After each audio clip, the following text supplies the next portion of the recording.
Hello and welcome to the second episode of the Lump Job podcast.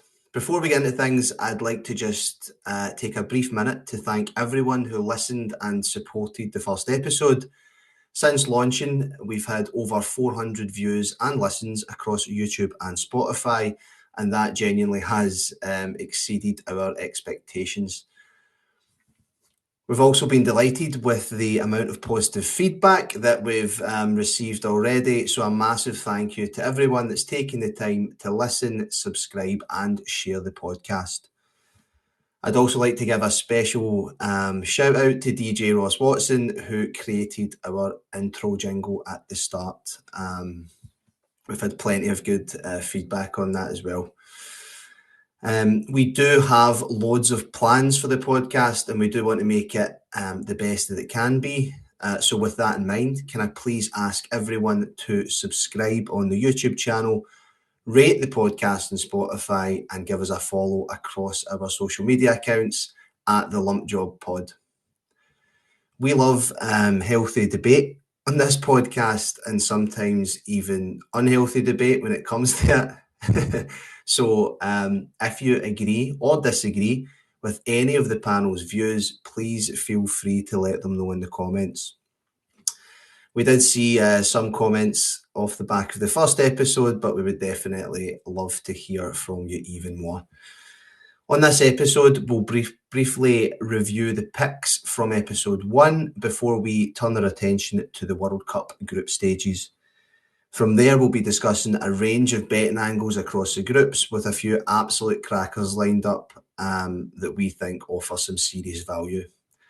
If you're looking for some early World Cup bets, this is definitely the episode for you. So before we begin, just a quick reminder that all picks discussed on this podcast are for entertainment purposes only and should not be considered betting advice. Please gamble responsibly and, as always, only bet what you can afford to lose. Let's go.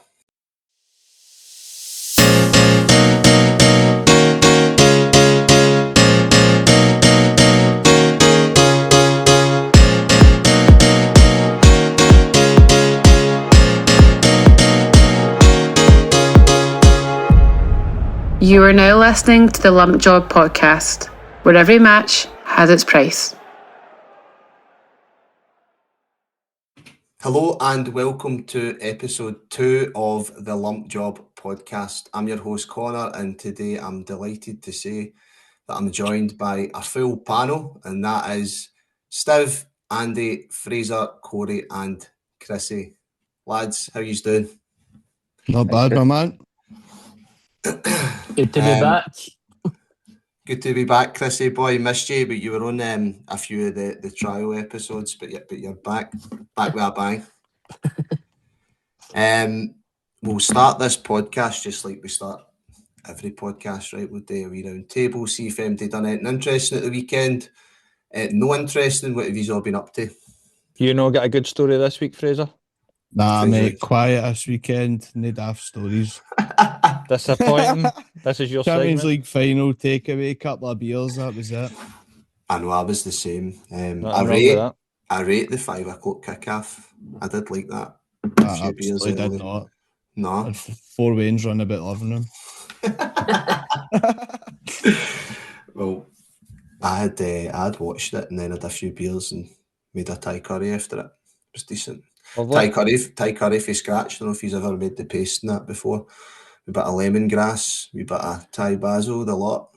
Takes ages to make the paste, but it's worth it. Well done, chef. Right, a few things to cover. Corey, your horse, mate, that was racing today at Nottingham, I believe. If you want to give us a wee rundown of what went down there. Yeah, I've got a share in a 2-year-old filly with Charlie Clover at Newmarket. It was our debut at Nottingham today, and we were expecting a really big run. She'd been working brilliant at home, but sadly it was her first day at school and she got a wee bit of stage fright. So the Royal Ascot dream is over. She got a wee bit scared in with the boys today, but she'd been clocking some crazy times at home. But she finished 6th, so I'll need to see what the trainer and jockey say in the morning. But we'll have a fun year we are going forward. So she's maybe really smart filly, so we can forgive the debut run. So that was Poppy Foxy. And what was she priced at before the race, mate? She went off at 10-1. Decent. She went into 8s very quickly, did but she, went eh? straight back out of 10s, right before the off. It was If flipping a we wee keep bit. our eye on that for the year. Yeah, there's a big meeting at Epsom this week for the Derby, and she was meant to be in a race this Friday, but I'm not sure. She's still got an entry at the moment, so she might be on ITV on Friday. Nice So one. all the Keep us listeners can posted, look lad. out for Poppy. Right. She's a good one, just ignore the date. So keep an eye out for Poppy Foxy. Something a bit different. All right. I don't know if he's done this, but I did give you a bit of homework, and that was to listen to the apparent soundtrack for the World Cup. So I actually done a bit of research. Before this, right? And I think I might have get it wrong. I think that song is part of an album that they're releasing for the World Cup. I don't know if that's the official song, but for the listeners, the song that we're referring to is by Shakira and Burna Boy, and it's called Die Die or Die Die, like DAI. Aye. And I wanted to know what the lads' thoughts were in terms of quality of tune, Yeah. if they liked it or not. Absolutely shite, to be honest. Nothing on Waka Waka. Well, Sure. I don't rate it at all, and I'm a sucker for a cheesy pop tune as well. Aye, might end up a grower. We don't know. I know, but Chrissy just said that Shakira Waka Waka was a cracker, and then the best ever, but has to be Dario G Carnival de Paris. You don't know what that is, Fraser, do you? Not a clue. There was another good one. Was it Wally or something? There was a cracker. Waving Flag. Aye, that one. I love that one. Aye, that was good, to be fair. So we're not really feeling the tunes so far for the 2026 World Cup, but hopefully, if they do bring out an album, there's a few other to pick because that one is horrendous. Moving on to the Scottish Cup final, the Junior Scottish Cup final that was today. So Auchinleck Talbot took on Largs, and that game finished 2-1 to the Talbot. So congratulations to Auchinleck, who won that game. I did have a ticket, but I couldn't make it. I did manage to watch it on BBC Alba. I thought Largs Thistle were brilliant. The first 60, Davidson took his header really well at the back post in the first half. They started well. See, the first half, they came out the traps flying, but the goal was sort of coming, to be honest, after the 60-minute mark. Corey, I know you were at that game, mate. Any other? I was at it. I thought Largs were the better team, to be honest with you, but Talbot showed why they're champions and they just get it done. So fair play. But also, because I was at the match, I want to give both sets of fans a shout out. They were absolutely brilliant. Largs in the first half when they were leading, and the Talbot fans when they went ahead. You'd have thought it was a Premier League game. They were both outstanding, and it was a massive crowd. Brilliant. Was there no pyro on that at the start? The game got delayed, and we actually couldn't get in because of the smoke. So they delayed people going in, and the match got delayed. It was the Talbot fans, I think. Wow. So it was a bit of an occasion. It was 2 late goals. It was good to be up. Aye, the goals were good. 2 Cammies, Cammy Keys and Cameron Cooks, I believe, scored the 2 goals for Auchinleck. That was the 86th and 91st minute. The winner's a cracker, by the way, because the cross across the box, the ball's an awkward height. So he just continues his run, doesn't he? He's took it in his stride, so impressive finish. Great double for Talbot, and commiserations to Largs because they really were brilliant. And they were 4-1 before the match, and they gave it a right go. They're a good team. How solid was Big Widsy at the back when he wanted to go wide with him at the weekend? Kieran Wood and Neil McPherson at the back's a solid half pairing, that, innit? McPherson get man of the match again. Serious athletes. Would you actually started the play when they actually scored? Brought the ball down and started the play again. So he zinged a couple out wide. But like you say, Corey, Largs Thistle were brilliant. So well done to Talbot. Commiserations to Thistle. Tommy Sloan will be buzzing. I think they were saying that's his 9th time winning that trophy. I think he said he'd won 8 before it. Wow. So some achievement. Right, moving on to Scotland's friendly at the weekend against, and I hope I'm going to say this right, Curacao. I'll jump over to Chrissy for this because Chrissy was at the game, mate. How do you think that went? Scotland's The performance. first half was not to shout about. No, it was really, they were probably looked a better team to be fair. They actually scored first as well, so that was a bit of a shock. But then It's a good goal, to be fair. Aye, Chong it was. Chong, aye. He was rapid. Aye, I think who does he play with? Is it Sheffield United? Sheffield United, yeah. He was decent, man. But aye, they were good. And then obviously they get the man sent off. That guy absolutely elbowing Hickey. So I didn't realise there was VAR to begin with, but lucky there was. And then that got him sent off. That was an absolute shocker. It was a deserved red card. I don't know what he's playing it in a friendly. Like you say, he could have properly injured Hickey, put him out for the World Cup. It's a shocker, to be fair.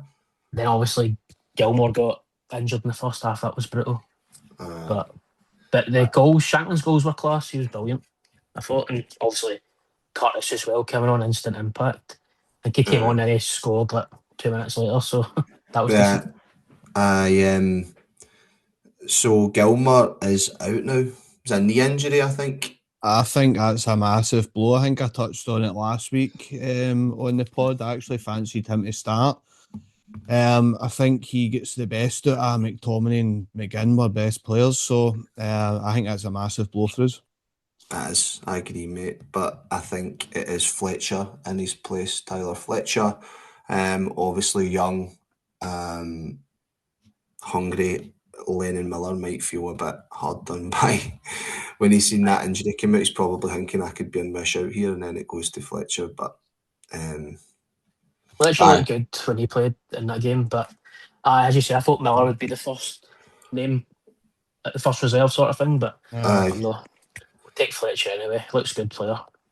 Aye, so positives and negatives to take for that. So Curtis performance and Shanklin performance. Fletcher performance, all positive. We won the game, but obviously Gilmore is out for the World Cup.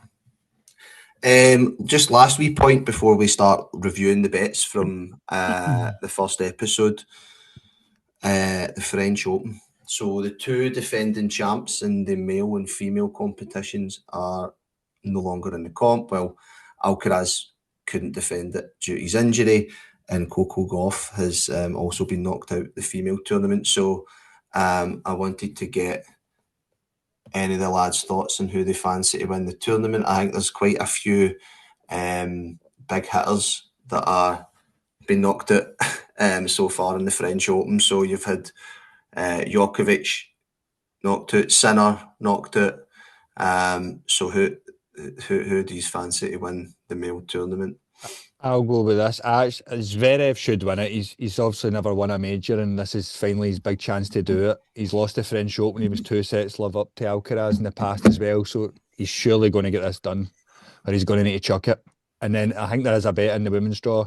Marta Kostyuk have put out Swiatek today, who's won it 4 of the last 5 years, and Coco beat her when she never, and she went on to win it. She won today, and she's 5-1 to win it, and you can do each way. So if she gets to the final and she's on the opposite side of the draw for Sabalenka, it's a free hit in the final, and you can get her money back if she places. She's unbeaten on clay this year. She is the second favourite because of her clay court form, but that was a massive win today. And I think the each way angle is the way to go with that at 5-1. Or no, but she does have a hard game next, but I think that's the only bet I could see in the French Open. Each way, Marta Kostyuk. Lovely stuff. All right. I guess we'll move on to the bets from the first episode. So Fraser's already pushing himself laughing. We obviously gave out 4 bets, 3 of which did not land, 1 did land. So we'll start off with the games, right? And I'll go first here for my shocker of a pick. So if we look at the Conference League final, which was obviously Palace took on Rayo Vallecano, and I was chanting Vallecano to lift the trophy at 12-7, and they honestly didn't really lay a glove on Palace, to be honest. In my defence, I think a few people did messaged me, spoke to me. They also fancied Vallecano in the final. The stats looked good. They had good results this season against Real, Barca and Villarreal, but when it came to it, I think the occasion just got the better of them, to be honest. I don't remember many real chances that they had, to be honest, other than shots from outside the box. I wouldn't say they had more possession. They never dominated possession, but they probably had slightly more of the ball, but they didn't do anything with it. And Palace were the worthy winners, in my opinion. It could have been about 3-0. They just came up against a better side than they did, didn't they? Aye, that's it. I think Palace just looked bigger, stronger. I was surprised. What I will say, maybe the last 5 minutes, I did think Palace looked a bit knackered, as you would, playing on the Sunday that late. But nah, we'll take that one on the chin. And Andy, you had tipped each team to receive a card and both teams to score in the final. That was coming in at 23-20. The cards were in first half. Aye, mate, you could have had about, should have probably just went +2 cards each.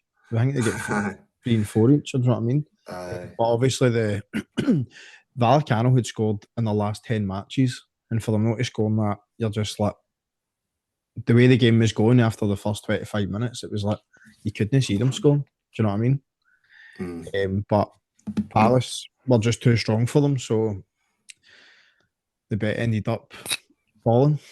Aye. You know what, Glad? So that was two bets that did not land in the Conference League final, and then moving on to the Champions League, which was yesterday, 5 o'clock kickoff, like we said. Some people are a fan, some people aren't. I personally liked the 5 o'clock kickoff. I like it a wee bit earlier. And that was PSG versus Arsenal, which finished 1 each. Fraser, you tipped both teams to score, mate. I don't think there's much to say other than told you so, right? 5 out of 5, my man. Perfect strike rate continues. Cheers. And then, Corey, you were lumping Arsenal to lift the trophy at 65, which obviously didn't land, mate. Close, but no cigar.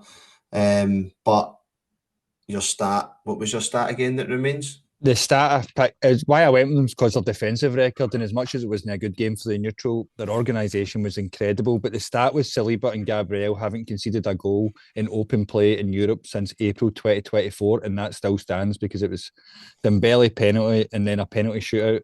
And Mr. John, who's bragging over there, says that these stats don't matter when you play the good teams. So I proved him wrong once again. Aye.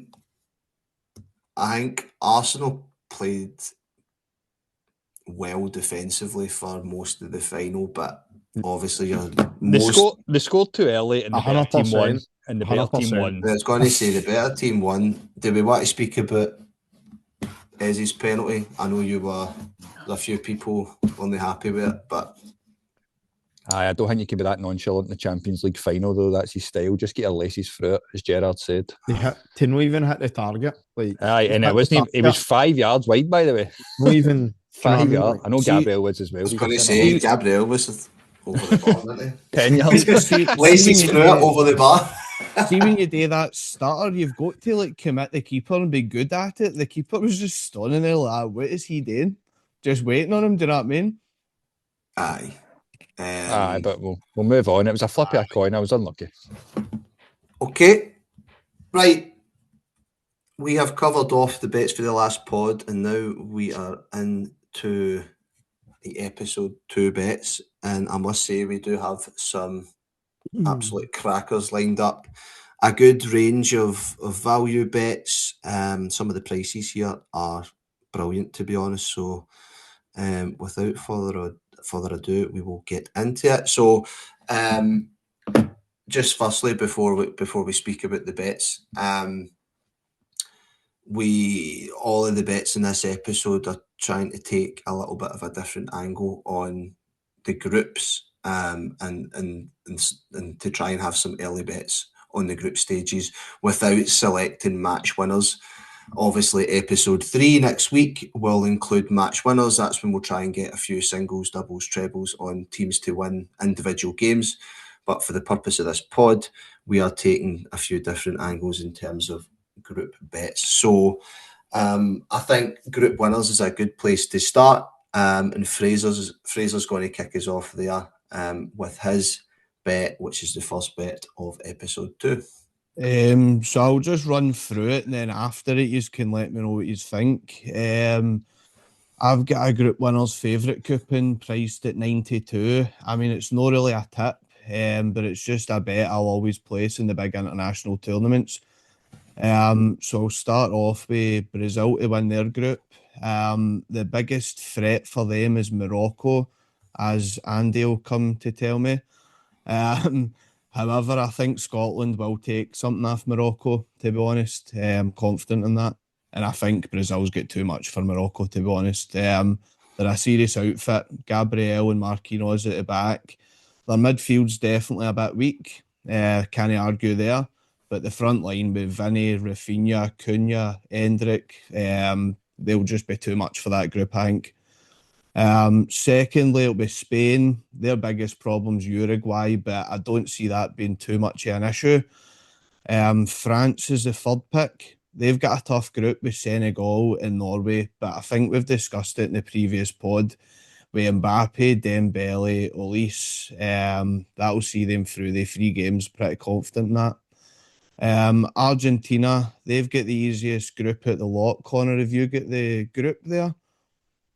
Yeah, mate. So Argentina's group. Aye.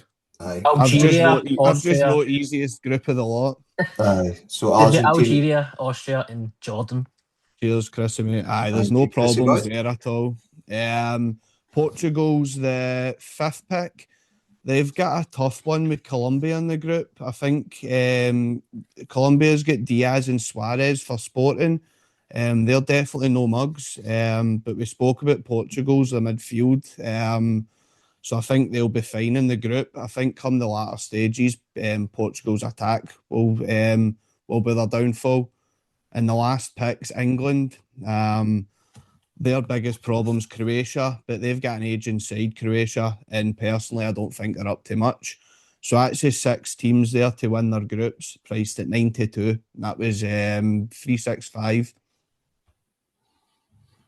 Tasty. Looks good on paper. Looks good. It's just picking 6 winners out of the too many groups. It's I know. I just Was feel a spanner in the works. sometimes there's a wee shock at the start of the competition. You get Definitely. Do you know what I mean? You get a country that end up throwing a curveball in and beating one of the bigger teams. What happened to Argentina before? They ended up winning it from that. So Spain were the same in 2010. They lost the opening game of Switzerland and won it, and then Argentina lost to Saudi Arabia and won it. Yeah. I'll be honest, lads, definitely better bets in the podcast as we go on, but that's just my coupon there. Not a problem. I agree with Croatia, but did Croatia and Morocco, I think did they both get 3rd and 4th at the last World Cup? Fair play. Aye, Morocco did, certainly. I mean, individually, that's the teams that I would pick per group individually, but it's just having all 6 of them land will be a task. They're so short odds, by the way, as well. That's how I'm saying it's not even a tip. Aye. The issue is with the World Cup expanding to 48 teams as well, there is a few mismatches, so the odds will be worse. All right. Okay. So that is, just to recap, France, Brazil, Spain, England, Argentina and Portugal all to win their groups at, what did you say it was, Fraser? Sorry. 92, I think it was the last time I checked. And at least we need to wait 3 weeks before he can gloat that he's 6 out of 6. I know, he'll had a few shockers before then. I'll probably fluff my lines there, lads. Go on, lad. Right, okay. Keeping with the theme of group winners, Andy, you have got a wee double bubble for us, mate. So the double I've got is to win their group. I've got Morocco and Turkey. Morocco are 5-1 to win the group, with Scotland, Haiti, and obviously Brazil being the closest probably going to affect them. Turkey, I think Turkey don't get the credit they deserve. They're 74 to win their group. Going to go back to Morocco. So in the last 27 games, Morocco have only lost one game, which was the African Cup of Nations final, which they ended up obviously getting the 3-0 win for. I feel that Morocco have got a good balance throughout their team, and I think they've got also good quality. So I feel like Brazil, I don't know if Brazil are the team they once were. I think we'll agree that they're not as good as what they used to be. I think they've got too many individuals, and I don't know if it's going to work for them this time around. In the past 12 matches for Brazil, they've only won 6, so that's half their win rate as well. So again, losing 4 of them games and also drawing 2. Again, they never took João Pedro from Chelsea, which I think is going to be a big loss for Brazil. So I'm going to say Morocco as my value pick at 5-1 in this double. So again, I think they've missed a trick with not taking the boy from Chelsea. Also, Turkey, they've got a group with Paraguay, USA and Australia. I think Turkey are been underperforming for a lot of years now. Again, in the last 12 matches, they've won 9, losing 2 and drawn 1. The game that they drew was against Spain, and they also took a thumping off Spain, which was 6-0. But again, I think they're a very good team, well balanced, and I think they've also got a few world-class players, including Guala and also Chanaloglu. So 2 players there, very good players. Guler and Yildiz, I think you were meaning to say there. Who's that? Guler and Yildiz. They've also get Chanaloglu as well. Andy Merson there, well done. I will. Can I just jump in? How long have you been practicing the names? The names the day, Andy? I've not left the house, mate. YouTube's been on all day. Can I just jump in there, boys? Yes, mate. To be honest, I mean, obviously I've just backed Brazil there, but I don't mind it. See if you don't think Brazil's up to much and you highly rate Morocco, which obviously Andy does. It's a very good value pick. Basically, it's just the favourite punter myself against the value pick here. Also, highly rate Turkey as well with Guler and Yildiz, 2 of the best young players about the now. So, cracking pick, my man. And Can I just jump back in? That double is 15.5-1. So obviously the 5-1 does give you the booster on it, but it doesn't say that Morocco can't do it. Aye, that was an impressive stat with Morocco. What did you say? They've lost 1 game in 20? Lost one game in 27, and the game they lost was the one that they ended up getting the 3-0 victory for in the final. But obviously, and got to the semis at the last World Cup. That was robbery, by the way. Senegal battered them, in my opinion. But take nothing away from it, that's a crazy stat.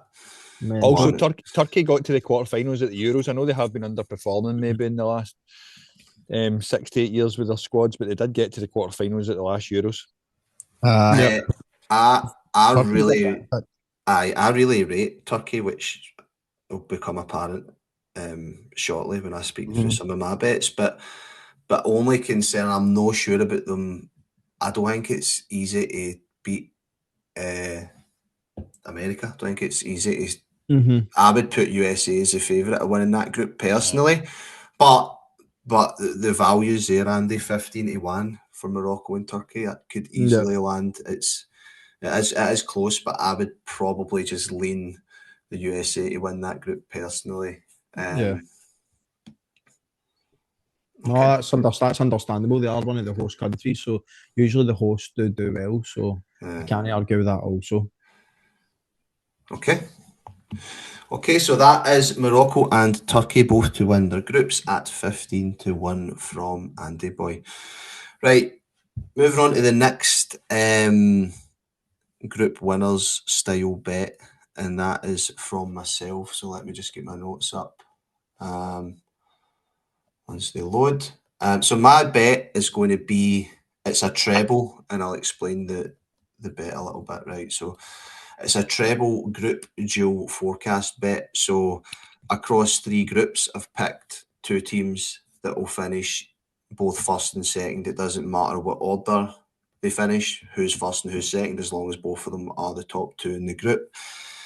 So that is USA and Turkey in Group D, the Netherlands and Japan in Group F, and Belgium and Egypt in Group G, and that's coming in at 9.5 to 1.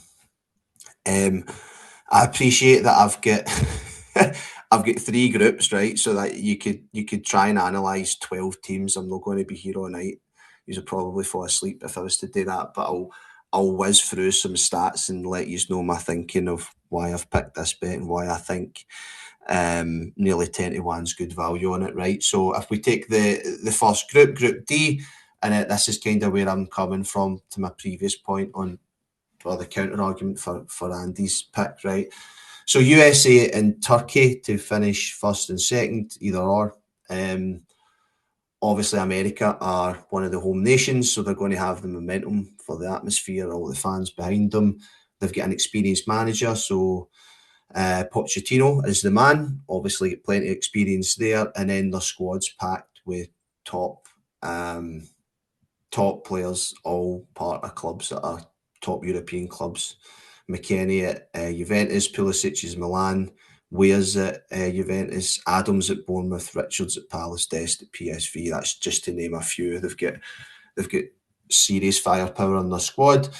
Turkey, I'm not going to go over the previous points that Andy made. I agree with all of them. I think that Turkey are potentially one of the most underrated teams in the tournament.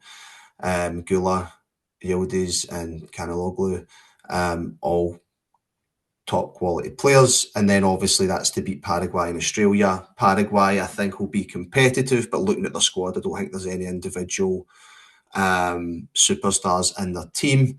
And then I think Australia, who usually do overperform at the World Cup, might struggle. I've seen that they've got players like Tete Yenge and Martin Boyle in their squad. So when you compare that to some of the other players that I've mentioned, I think that speaks for itself. Right, moving on. Group F, I'm going for the Netherlands and Japan to finish first and second. The Netherlands, I'm not going to dig too deep in them. I think that speaks for itself. Experienced manager, Ronald Koeman, all the players in the squad, they've got elite tournament experience. So I won't dwell on them too much. That pick speaks for itself a bit. Japan, for me, is an interesting one. So I think Japan are becoming one of the top Europe, one of the top international teams in the world, to be honest. They certainly passed the eye test when they passed Scotland off the park against Hampden. Beat us 1-0. In the last 5 games, they've scored 8 goals and conceded none. And that includes beating Brazil 3-2 last year. So I think Japan will win that group, or come second, that is. I can see Andy laughing, he's putting me off. Sorry, mate. It's not, I'm rambling on a wee bit, but you can't overlook Sweden's squad. Obviously, they've got players like Isak, Gyökeres, and Elanga, but they've been pretty inconsistent recently. They went a winless run of 6 games in a row last year, and they also get beat off Luxembourg. I don't care if it's a friendly, they get beat off Luxembourg 1-0. Isak featured in that game, Elanga featured in that game, Kallstorm featured in that game, so that's all. I'll just leave it at that. Tunisia will be a stuffy side, but again, probably the Netherlands and Japan will have too much for them. And then last but not least, Group G, Belgium and Egypt to come first and second. It's more just the squad. Belgium squad speaks for itself with Doku, Lukaku, De Bruyne, Courtois, and so on. Egypt, they've got Salah, Armouche, and the young prospect at Barca, being Abdel Karim, who looks like some player. I think there'll be too much for Iran and New Zealand. So I'll conclude by saying that is my pick, 10-1. I've got those 6 teams all to finish either first or second in their group. So apologies, that analysis went on a bit longer than expected, but happy to Your bet's bulletproof, lad. Don't worry. Mate, you're spot on. Even as the only concern that you've got, as you've already said, is Sweden. You don't know how they're gonna turn up. I know they've been poor recently, but you can't look by Gyökeres, Isak and stuff. So I will see how that one goes, but that's the only worry. Good bet, lad. Well done. Aye, so that's 10-1. I would encourage people to look at that market. It's quite interesting. A nice random market, I was going to say. There's definitely a few niche markets out there. I had to get you to explain how a dual forecast worked for me. Well, that's just so individual prices. So, like, if you take each individual bet, it's about 5-4 or evens. So, if you like other groups, just pick and match doubles and that, you probably do get good value. Got to take a wee note of that, actually. Pick my in a bit. Okay. Right, that concludes the group winners style bets. Moving on to group stage specials. Corey, you've got a cracker of a double for us here, mate. Yeah, I think I've found another niche market. I'll keep it short and sweet after your spiel. But I have went for Argentina and Spain, a 92 double to both get 9 points in their group stages. As we've touched on already, they've got very favourable groups, probably the best two out of the lot. And the stat I said earlier, they've both learned their lesson for losing their opening game in 2010 and 2022. So I think the managers will be expecting 9 out of 9. It's a market I've not seen before, and I think the double's overpriced.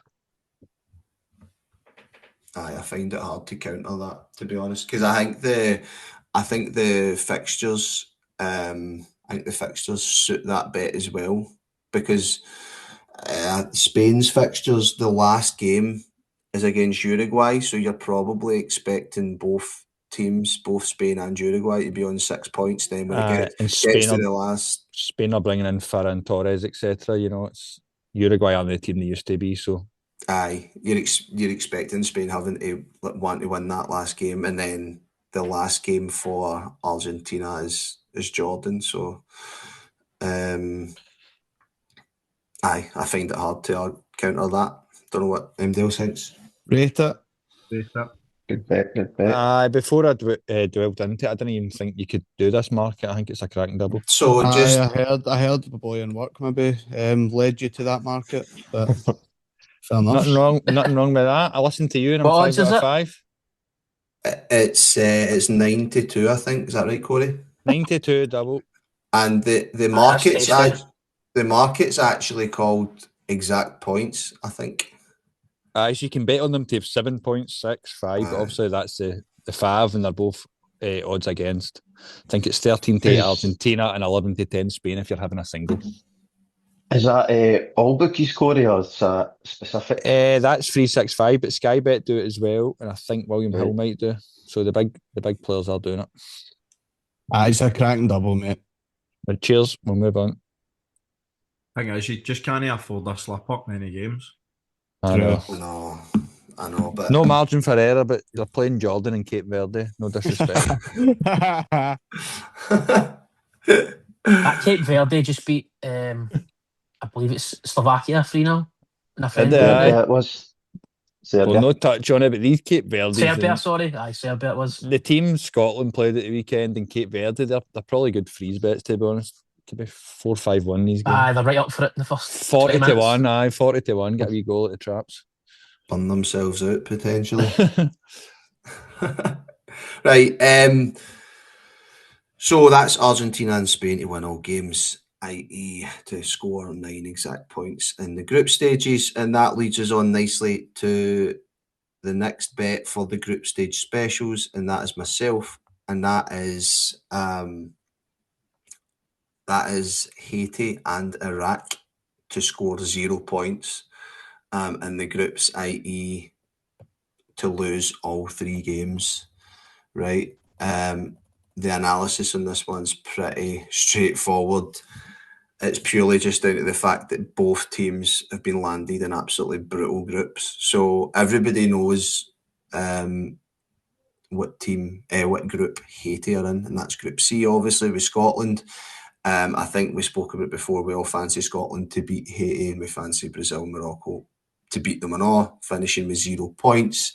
And then on the flip side, if Haiti do manage to get a point against Morocco or Brazil, at least we'll have something to, or at least I'll have something to cheer about.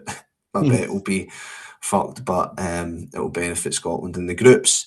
And then secondly, Iraq. Iraq are obviously definitely the stronger of the two teams, but I'd say that their group's arguably even tougher with France, Senegal, and Norway. So I don't see where they're going to get any points. They might play like a low block and hold teams to a draw for periods of matches, but I don't think they're going to get any points there. I'll be astounded. So Corey mentioned it, obviously with the format of the World Cup changing from 32 teams to a massive 48 teams this year.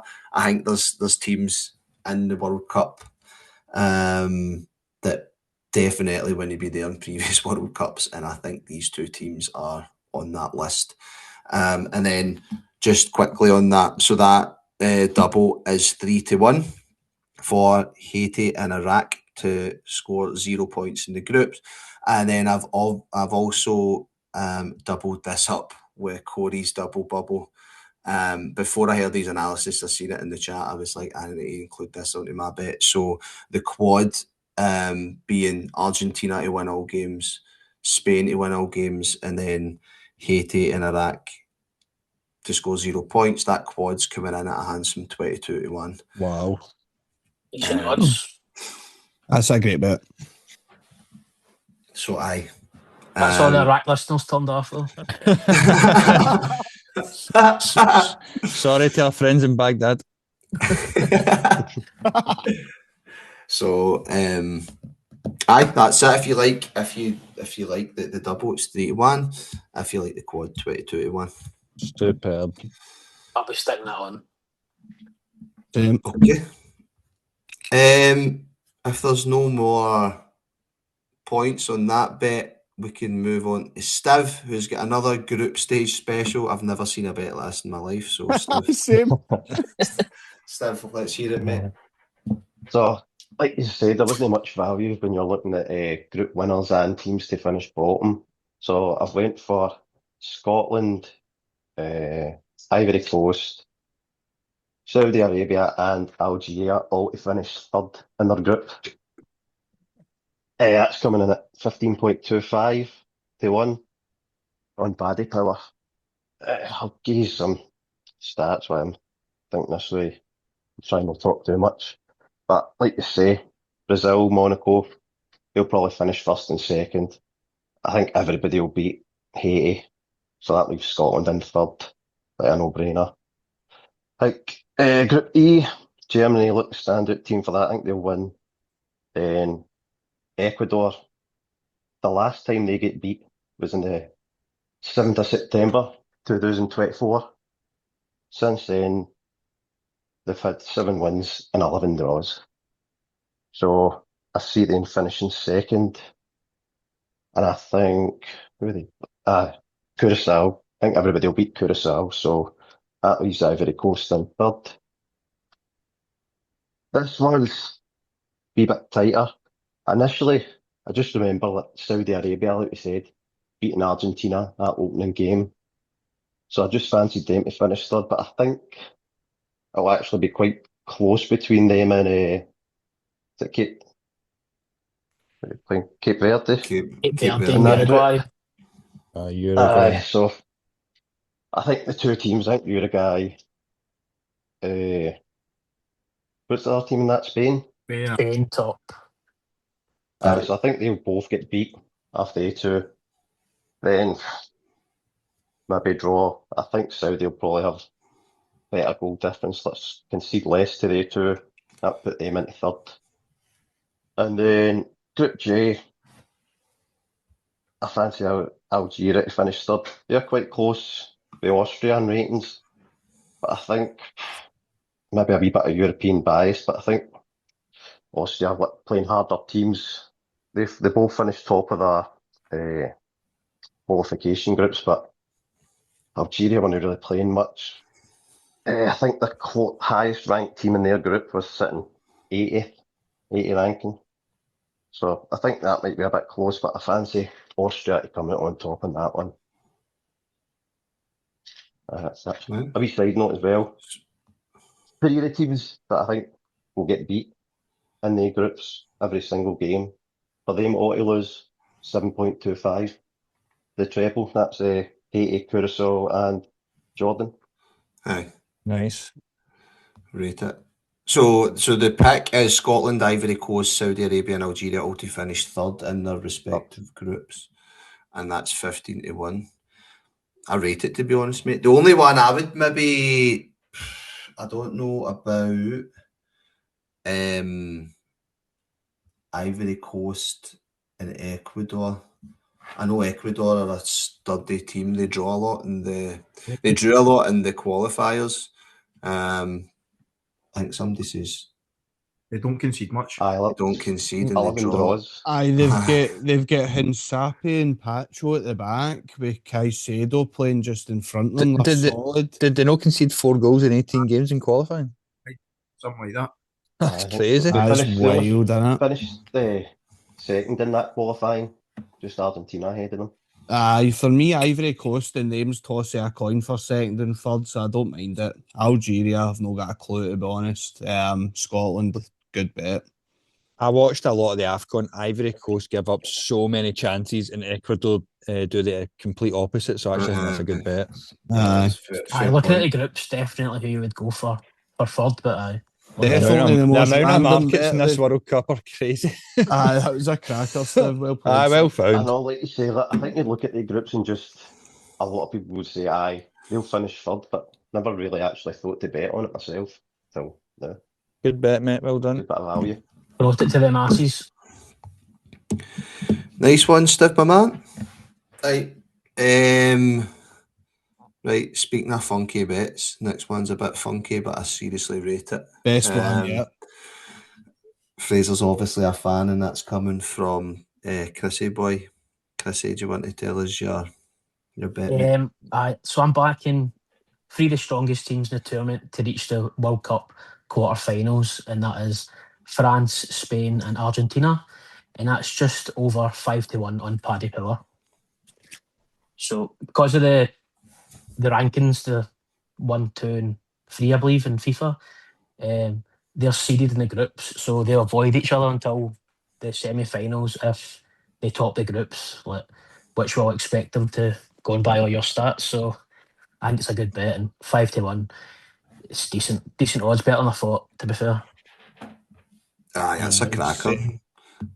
They are. I've not got the prices in front of me, but in terms of outright winners markets, Spain are the favourites, France are the second favourites. You probably get Argentina kicking about after, I don't know, England or something. It's them 3 in England that are seeded, the 4 of them. It's the first ever time teams have been seeded at the World Cup, going by previous tournament and FIFA rankings. So if they 4 win the group, they can't meet to the semi-finals. Aye, that was a great start. I didn't know that, and that just makes his bet even better, doesn't it? Aye, so if they win the groups, they can't meet to the semis. So aye, that's overpriced. I mean, you've already spoke about Spain and Argentina winning every game in a double, and then it just leaves France to win their group. And I've spoke about their front 3, so you really fancy them all to top their groups, and then obviously to the quarterfinals, an absolute canter, man. Surely just down to France, I think, because Senegal, Norway, that's a tough group, but you expect them to come out on top. And then they might be getting third place teams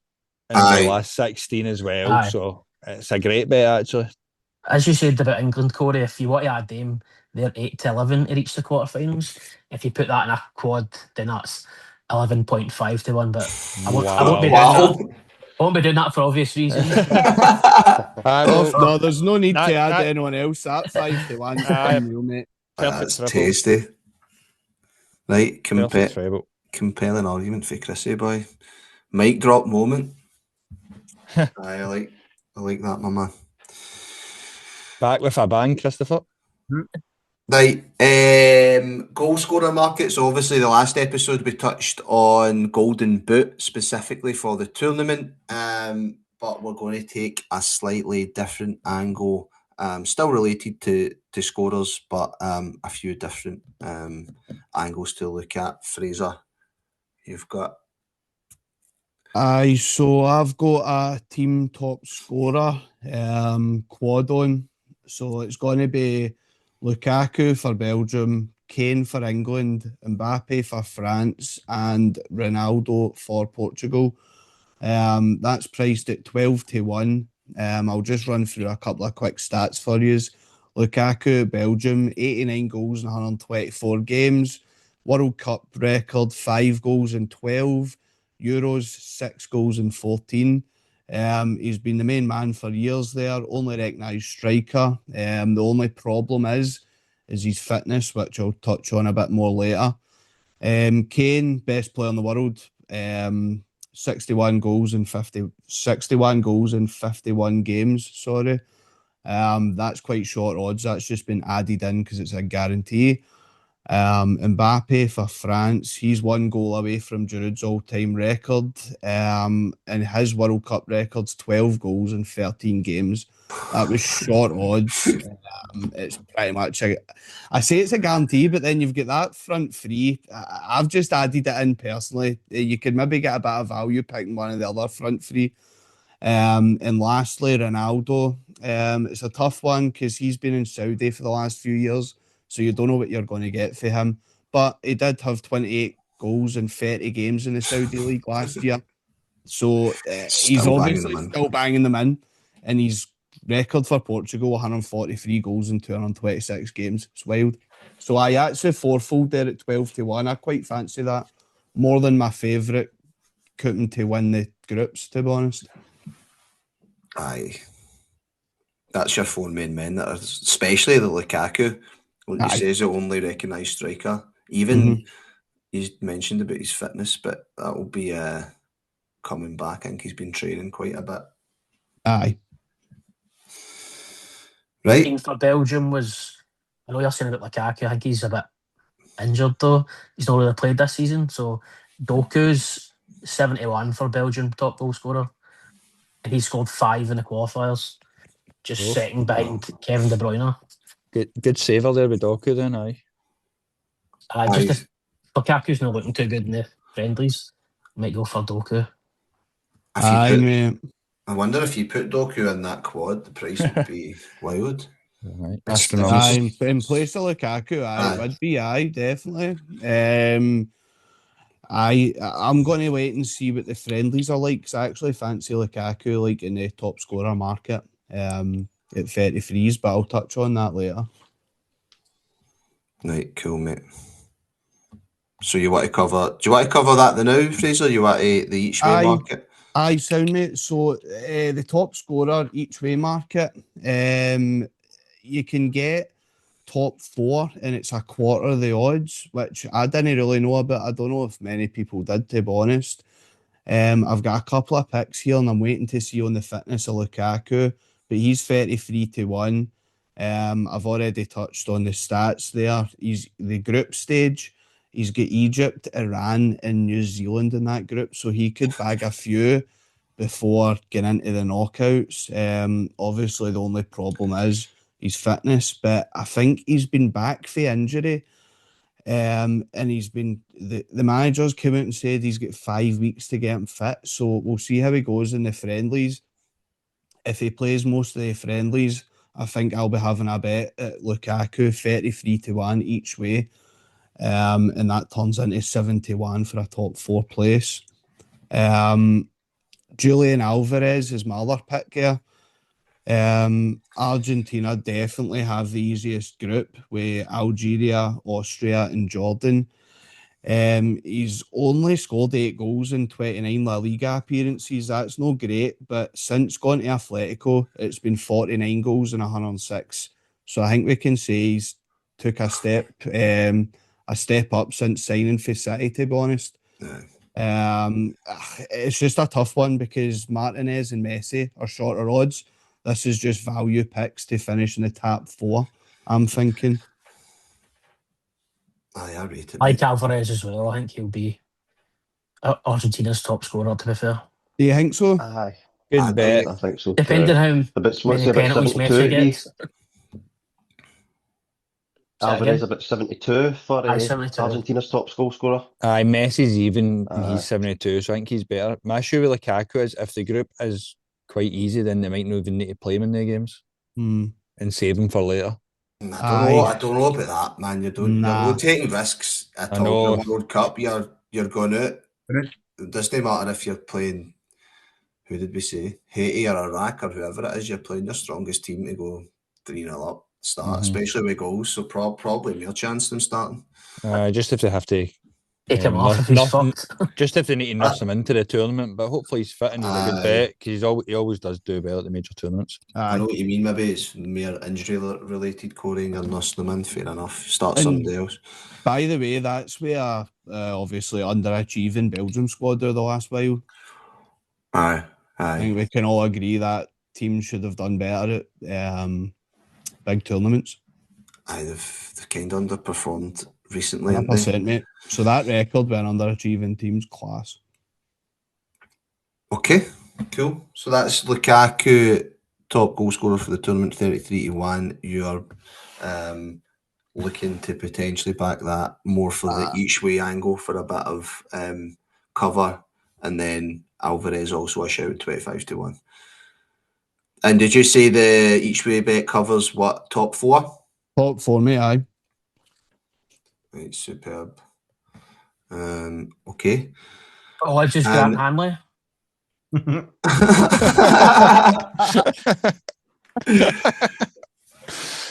Right, Andy, you're next, mate, for more top scorer bets, similar to Fraser's, but different teams, different players. I'm going to go for a wee treble here. So I've got Mikel Oyarzabal of Spain.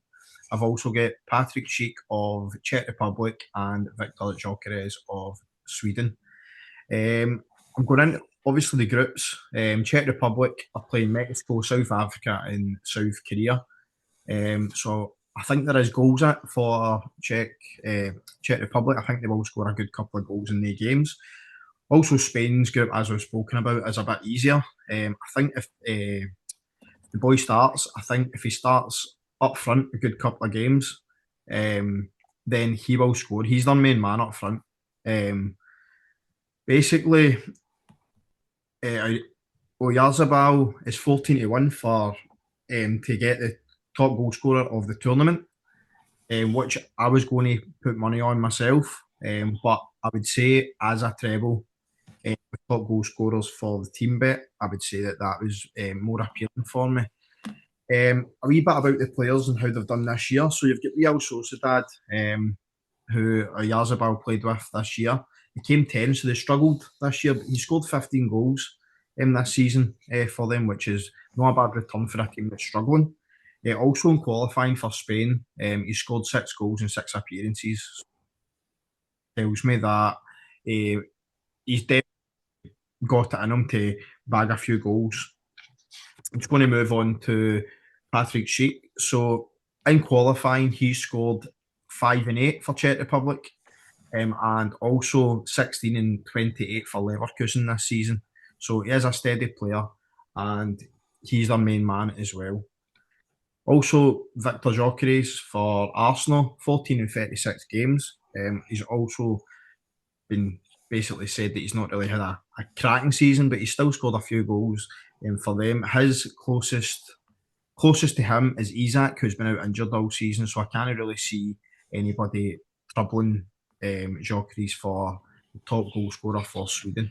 So I think the treble comes in at just over 80.5-1.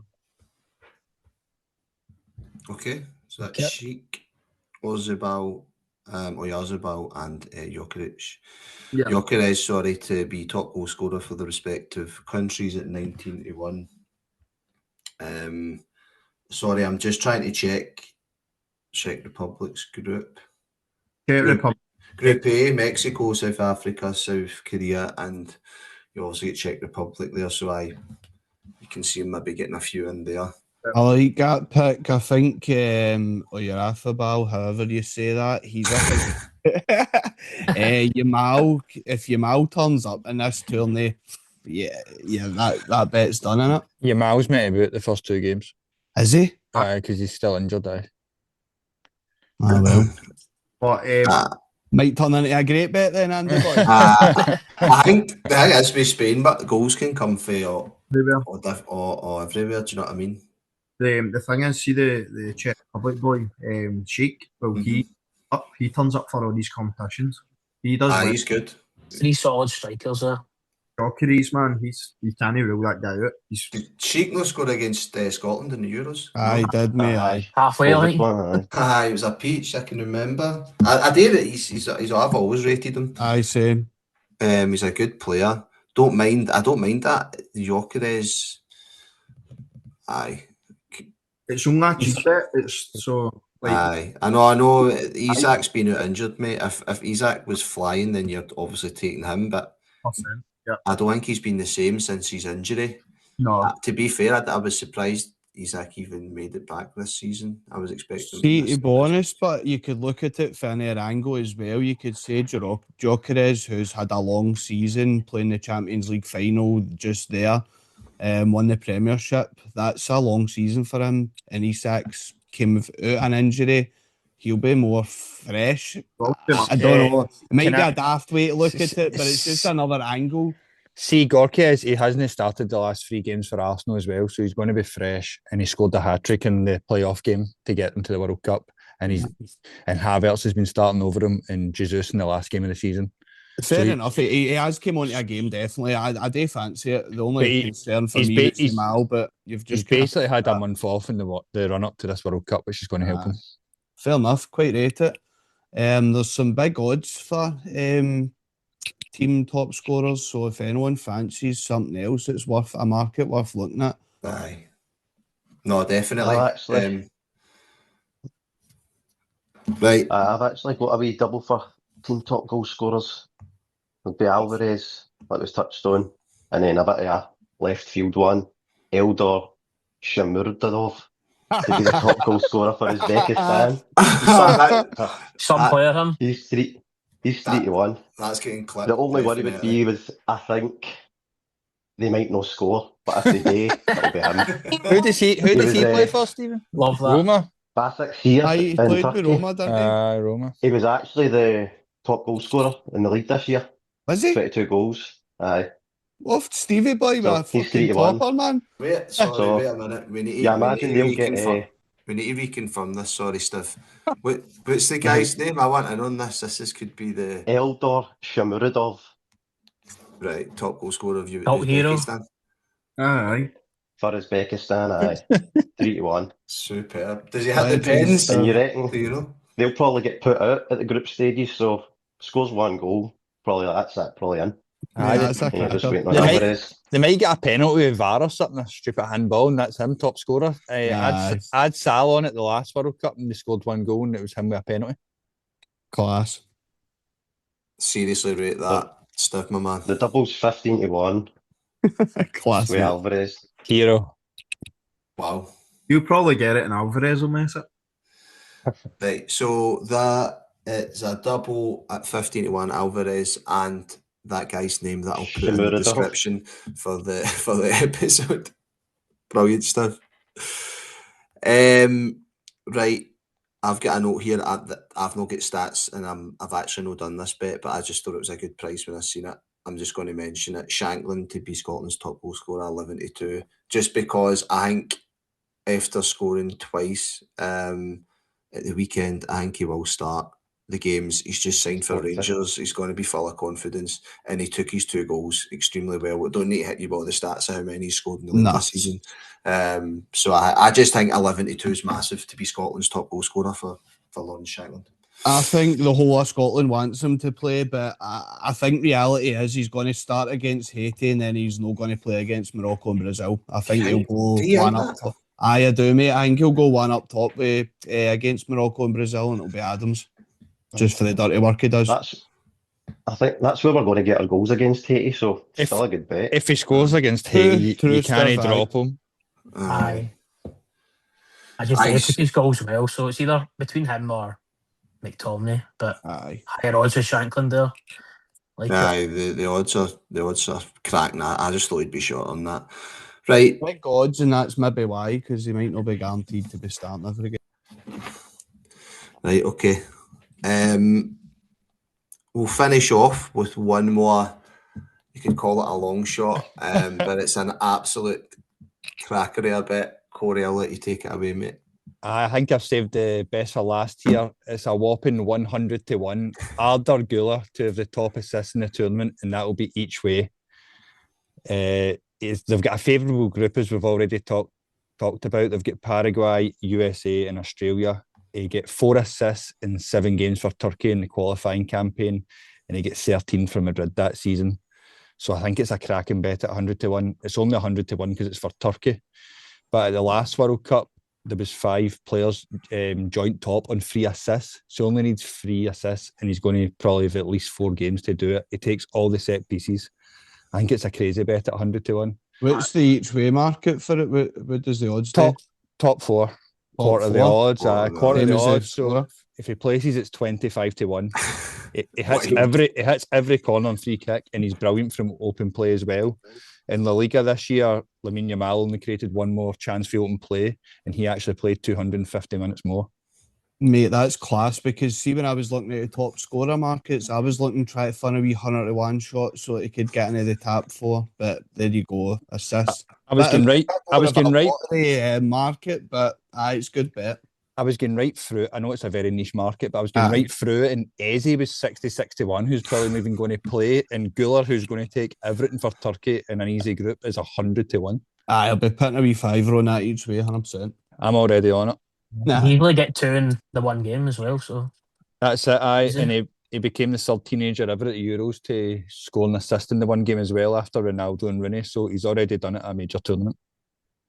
I'm going to confess and say I'm already on this bet as well. I've already got it locked in. I couldn't resist when it get put in the chat.